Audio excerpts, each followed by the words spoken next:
Olá, meu nome é Karen e eu estou aqui para apresentar para vocês o meu trabalho no Congresso Internacional de Educação, Pesquisa e Inclusão. O nome do meu trabalho é Sexualidade e Inclusão, proposta de material didático pedagógico para crianças com deficiência. Esse trabalho é composto por mim, Karen, meu orientador do mestrado, Wagner Custódio, e minha orientadora do doutorado, Maria Regina Momesso. A gente começa trabalhando a questão da inclusão, né? Então, a gente sabe que nem sempre o que estão nas leis, na teoria, funciona na prática. Então, a ideia é justamente essa: trazer uma proposta que realmente funcione na prática, nas salas de aula, em ONGs, aonde for necessário. Tá? Trabalhar a questão da sexualidade, ela é muito importante.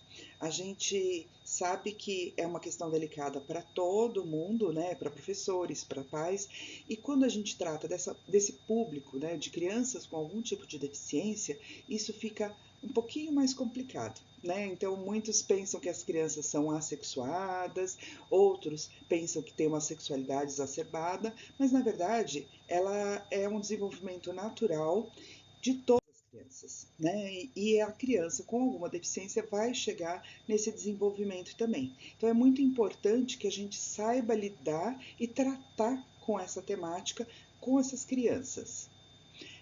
Esse trabalho ele teve o objetivo de desenvolver um material didático pedagógico que fosse concreto, palpável, para que a gente realmente pudesse utilizá-lo em sala de aula.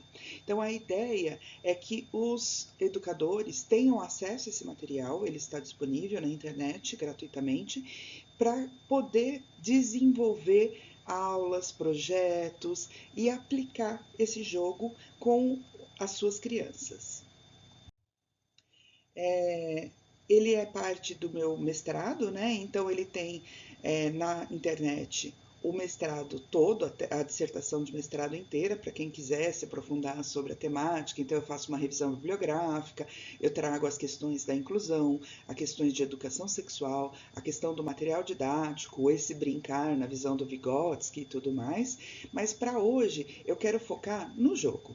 Então, o jogo ele foi desenvolvido com crianças de primeira série do ensino fundamental. E a gente teve essa participação justamente para entender o que essas crianças já sabem sobre educação sexual, sobre o próprio corpo e assim por diante. E com base nessa vivência, a gente desenvolveu o jogo que a gente chama de Me Conhecendo. Ele é um jogo que pode ser utilizado para várias faixas etárias, porque você seleciona as cartas e vai utilizando conforme a necessidade.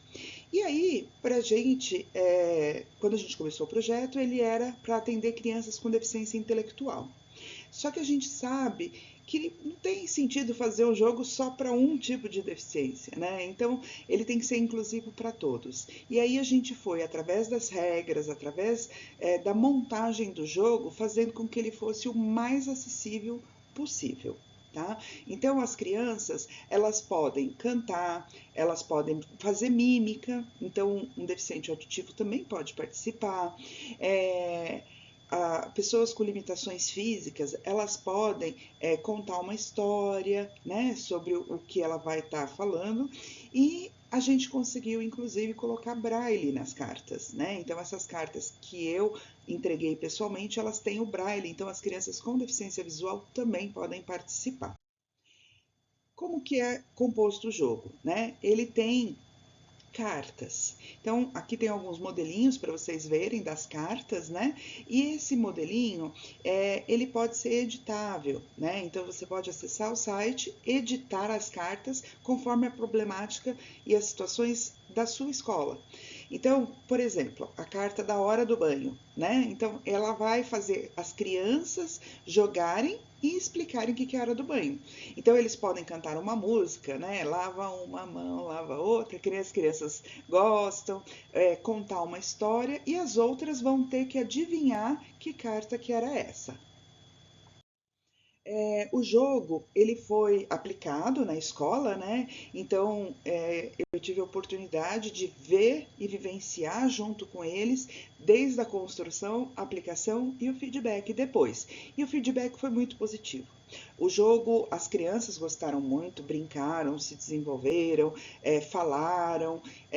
A gente traz no jogo um cronômetro para ensinar a criança que tem um tempo, que ela pode, que ela não pode. E se você for trabalhar, por exemplo, com mais crianças com dificuldades, né, intelectuais, por exemplo, você pode usar uma ampulheta, que aí a criança vê no concreto o tempo que ela tem para poder estar fazendo o uso, né, durante o jogo.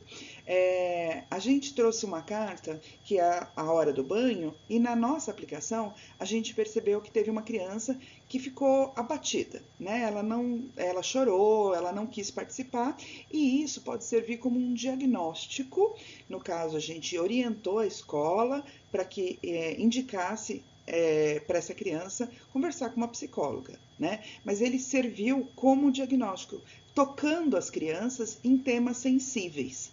E como você pode fazer as cartas, você pode fazer o tema da sua demanda, né? Da sua região, questões que você está precisando trabalhar, você pode utilizar esse jogo.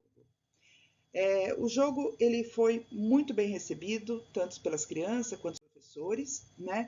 E ele atingiu os seus objetivos no momento em que as crianças se sentiram à vontade para conversar, para falar. E aí, dependendo, lógico, do seu tempo, da quantidade de crianças que tem na sua instituição, você pode adequar isso. Né? E eu acho que é muito importante a gente poder compartilhar, distribuir, para que outras pessoas também possam replicar esse jogo em outras regiões. Tá? Vou deixar na descrição do link o link para a tese e o link para o site para você poder fazer o download do jogo e usá-lo na sua região. Eu agradeço imensamente ao Congresso por essa oportunidade e estou à disposição. Quem quiser conversar, pode entrar em contato comigo pelo e-mail. Muito obrigada.